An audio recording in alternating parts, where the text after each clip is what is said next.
Hey, thanks for clicking on this video and watching. Today is a bit of a different kind of video. I'm going to share a personal story of my issues with health and my road to recovery.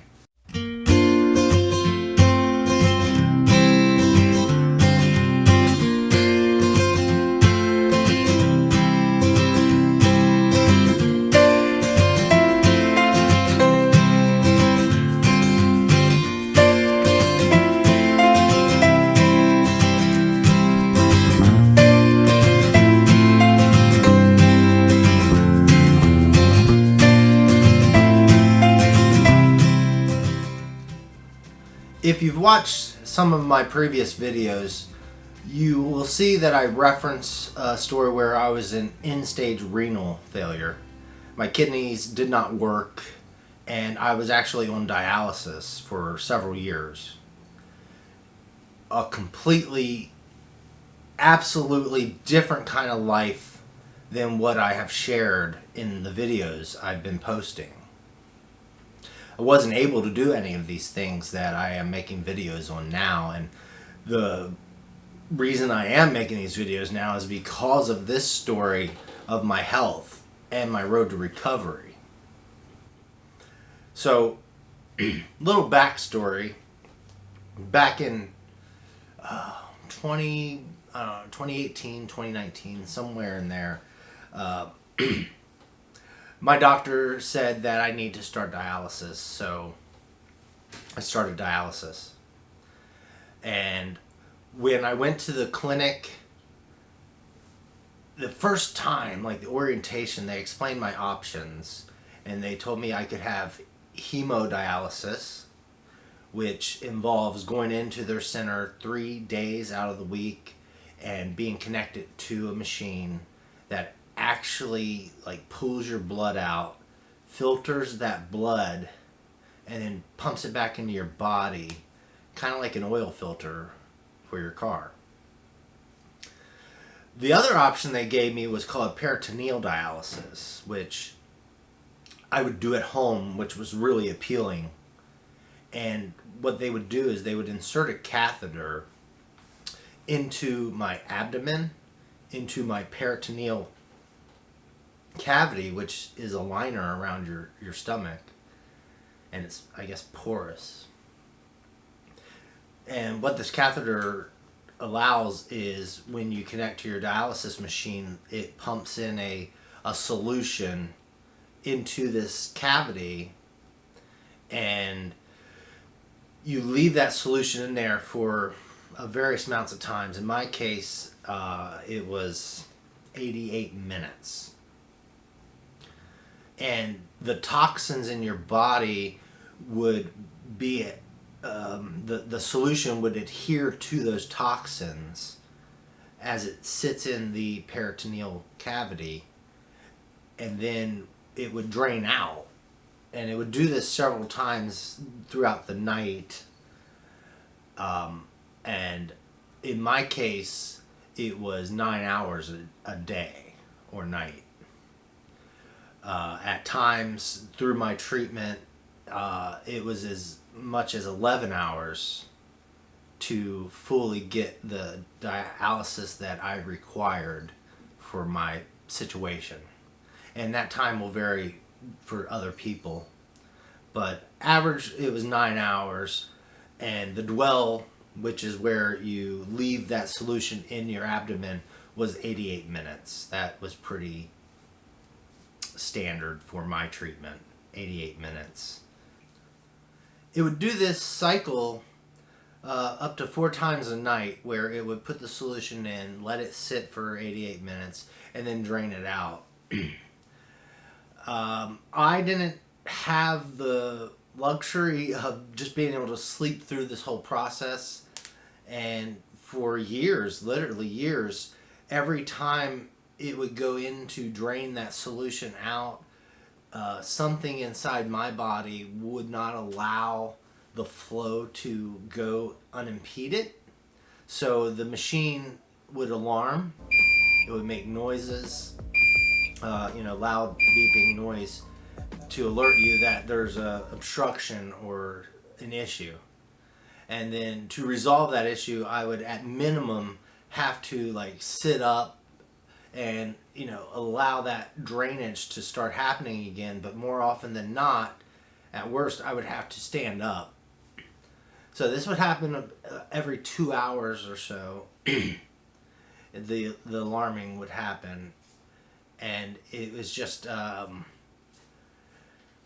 horrible for sleeping. You know, you don't get your like 8 hours of sleep throughout the night.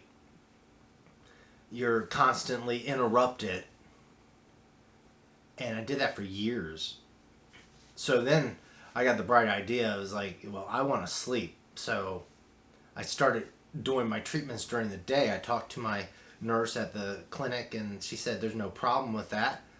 So I set it up in this office here, and for 9 hours a day, I would play on the computer, watch YouTubes, and just sit here with the machine doing its thing.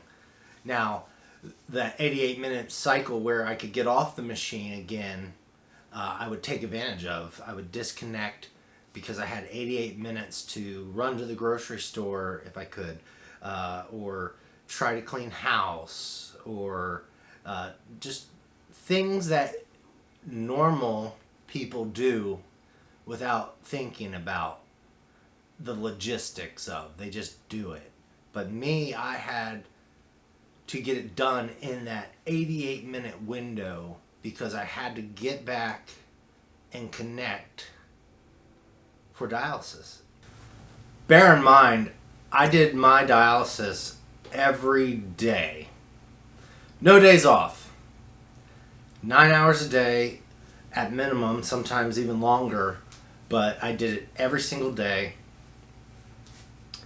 and it kept me alive, which I'm thankful for. It's just hindsight, being able to look back, the quality of life was, you know, not great. So when you're in end-stage renal failure and you require dialysis, you have 3 treatment options pretty much. Hemodialysis, which I mentioned prior, filtering your blood. Peritoneal dialysis, where your peritoneum will filter, act as a filter to get the toxins out of your body. And I guess they're starting to do hemodialysis in home, which that was pretty new, at least from my clinic when I was on dialysis, and I never explored that option. And then, of course, the third treatment option, or fourth, depending on how you count, is transplant. And as soon as I was on dialysis, I wanted to get a transplant. I pursued that from the first day.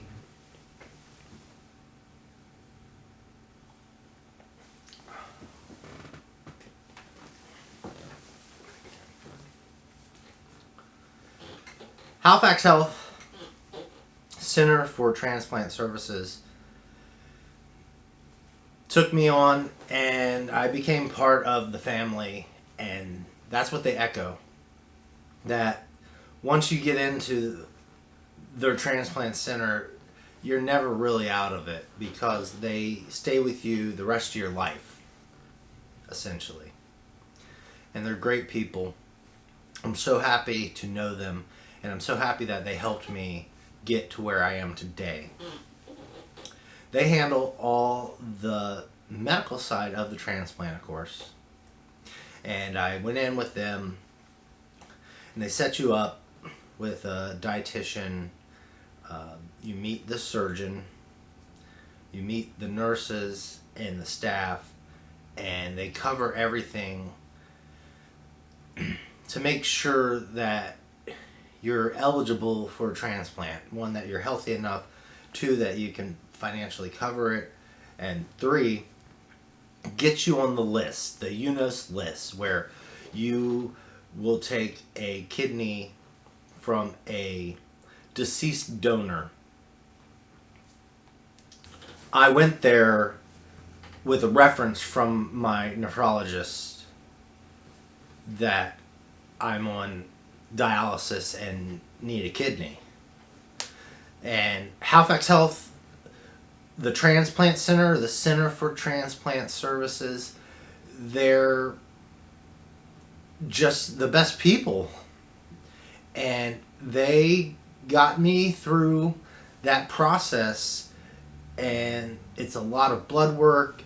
It's a lot of background.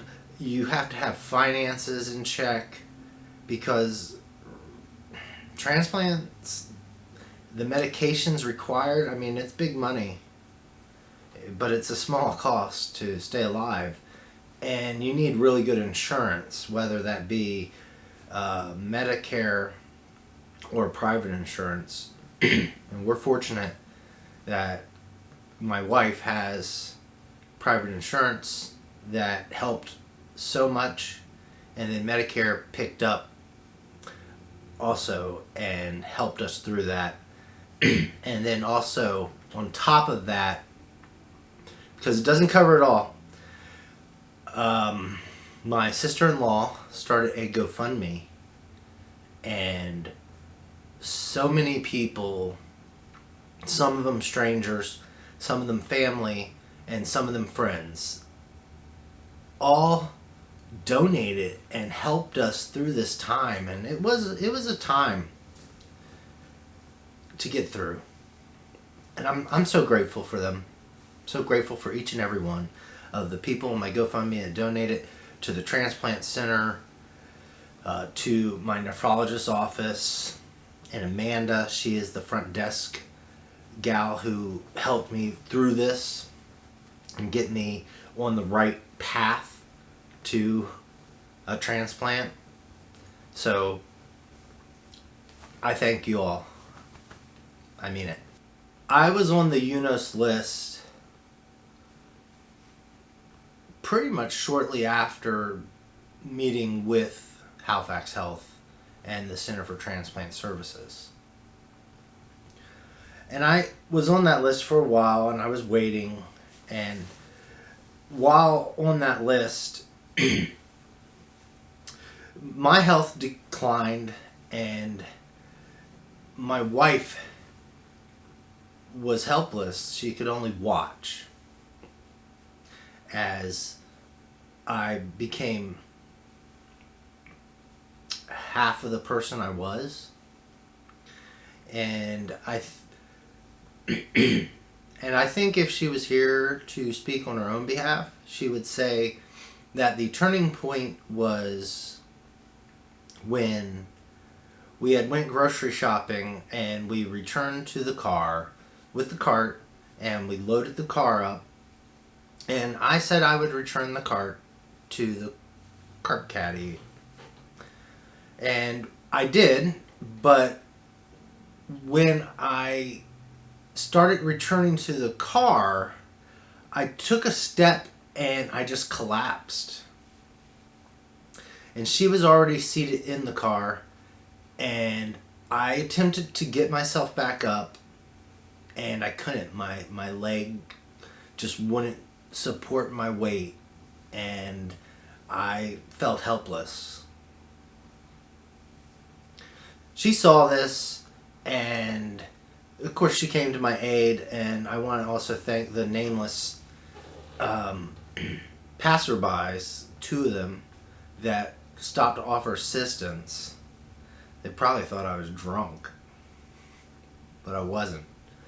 My hemoglobin, which is the number of red blood cells that your body produces, and it needs to be a certain amount, and normal people are somewhere between like 13 and 17, and mine was 7, which is extremely low. It's 17 now, but at the time it was 7. When your hemoglobin's that low, you get fatigued really easily, and that was my issue. I had no energy, and I couldn't do anything really. I just kind of existed. And that was the turning point.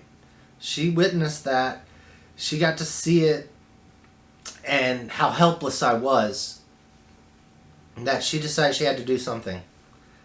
So I don't know if she knew what she could do, but she had to do whatever she could. So at the transplant center, they did explain as one of the options of transplant was a living donor transplant. That's where somebody offers to give their kidney up to somebody in need, like me. Now, they have several different ways of going about this. If you could get a match, they just swap them. If you have someone who wants to donate their kidney, but they're not a match, they do what they call a matched pair, where the person donating for you would get matched with a stranger that they're compatible with, and they would give that kidney to that stranger. But in trade, because they're my donor, they would find a match for me, and I'd get that stranger's kidney. Tradesies. So my wife went in there thinking that she'll do whatever she can, and that possibly they would do the matched pair. So she went through all the tests, and it came back as she was a match for me. I've been telling people for years we're the perfect pair, and they just quantified it. We're a perfect pair. We're a perfect match. We're a perfect couple. So my wife is a perfect match to give me a kidney. It's heavy. So after that verification that my wife was a perfect match, she had to go through all the verification steps to make sure that, you know, she wasn't doing it under duress, or she wasn't being offered monetary reimbursement, and that this was her choice that she wanted to do. And in addition, there's additional tests, blood work, making sure she's healthy enough, which she is. And I mean, after that, like, check mark, it happened really fast. June 1st of 2021, we went in and they took my wife's kidney out of her and brought it over and put it in me, and that's where it is right now. And as soon as her kidney was in me, my life changed.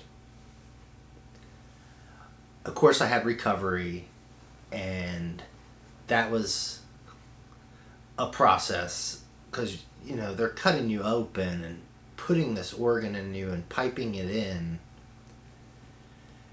And I mean, after I recovered and I was able to get around, walk, drive, and do stuff,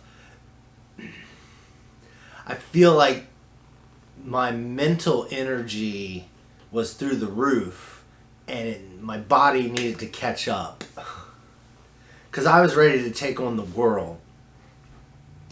But my body was still recovering, and I mean, at the time of this filming, we're close to the 1 year mark. 2 months away. But as you watch my videos, you can see I'm able to get out and enjoy life again. Motorcycling, kayaking, camping, going to events, being outside, enjoying life, and loving it. And I do. And I do have a lot of people to thank.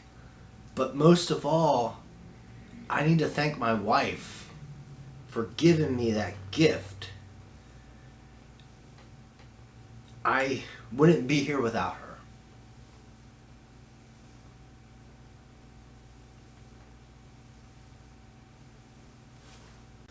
My wife was the first living donor for Halifax Health in 10 years. This was pretty monumental for them. Not to mention, just the story of my wife being compatible and a match to give me her kidney. It's powering. And the hospital recognizes this. So, I don't like to think that we're celebrity status, because we're definitely not, but 15 minutes in the limelight is nice. And Halifax Health made a video about us to showcase this, and on top of that, to raise awareness that people can donate their kidney and live a healthy life. My wife is super healthy. She's doing great, you know. She's functioning fine with the one kidney that she has. And I'm doing great with the one kidney of hers that I got. The message of donate life is a powerful one, and one that I strongly encourage. I wouldn't be here if my wife didn't donate life to me. She's my earth angel. There are millions of people out there that need kidneys, and people with a pair of kidneys can live with just one of them. So being willing to donate that gift of life is just paramount, you know. So the hospital wants to raise awareness for that. I want to raise awareness for that, of donate life, you know. Give up one of your kidneys and save a life. That's what my wife did for me. And without her, I probably would have been dead long ago. So the hospital sent out a film crew, and they filmed us for a day or two. Got some B-roll and stuff. We went to the hospital, filmed. They filmed in our home. And here's that video, okay? If you have any questions that I haven't addressed in this video or are not addressed in the video they made, please leave a comment down below. I will answer them. So, here we go. Watch the video, and I'll see you afterwards.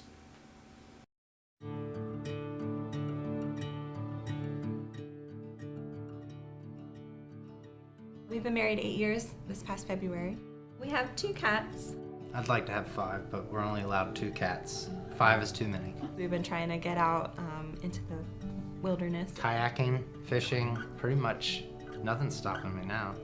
Kidney disease is quite common, and when your kidneys fail, you have to go on dialysis, or you can have a kidney transplant. Once they're listed for a deceased donor, they can wait up to 4 or more years. So a faster way of getting a transplant is to have a living donor. I knew my kidneys were failing when I was at my nephrologist, and he told me that they were declining, and if they continued to decline, that I would have to end up on dialysis. My GFR had dropped below 15, and he told me we needed to start the dialysis process. I chose peritoneal dialysis at home. It's supposed to be less of a shock to your body. It was average about 9 hours a day. I chose to do it at night. It didn't work out because I'd get interrupted with the alarm. Then we switched to daytime. Tried that for probably half a year.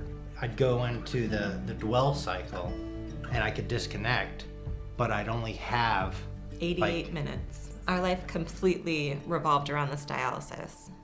Honestly, as soon as I was put on dialysis, I wanted to pursue the transplant route. Halifax Health was my first choice. When I went there, everybody was super nice, super friendly. After the orientation, meeting the surgeons, the team, the dietitian, I knew I made the right choice. When she told me she wanted to donate her kidney, I honestly was not in agreement in the beginning. But I was like, I have to do whatever I can do, to help him. Not that I thought I would be a match in a million years, I was like, at least I can give someone else a kidney and they could give you a kidney and we'll be living life. They just called me and they said, we want to continue the process. They didn't say I was a match or anything. So I went in and I was like, well, you know, what's my blood type? And they're like, oh, positive. And I'm like, so I'm a match?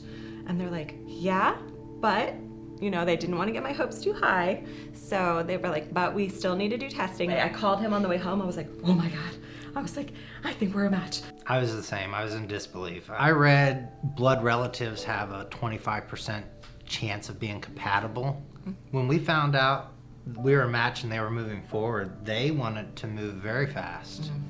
Halifax Health has been amazing every step of the way. So on the day of surgery, they wheeled me back first. Dr. Johnson removed mine and then brought it over to Dr. Andreoni.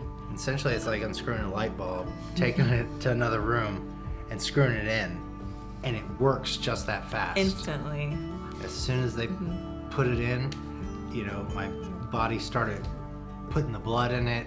It started filtering, and I mean, he felt like $1,000,000. My message to anyone who is, you know, maybe wanting to get tested or, you know, looking for a match, just don't wait. Just do it. Because you never know. You know, we're living proof of that.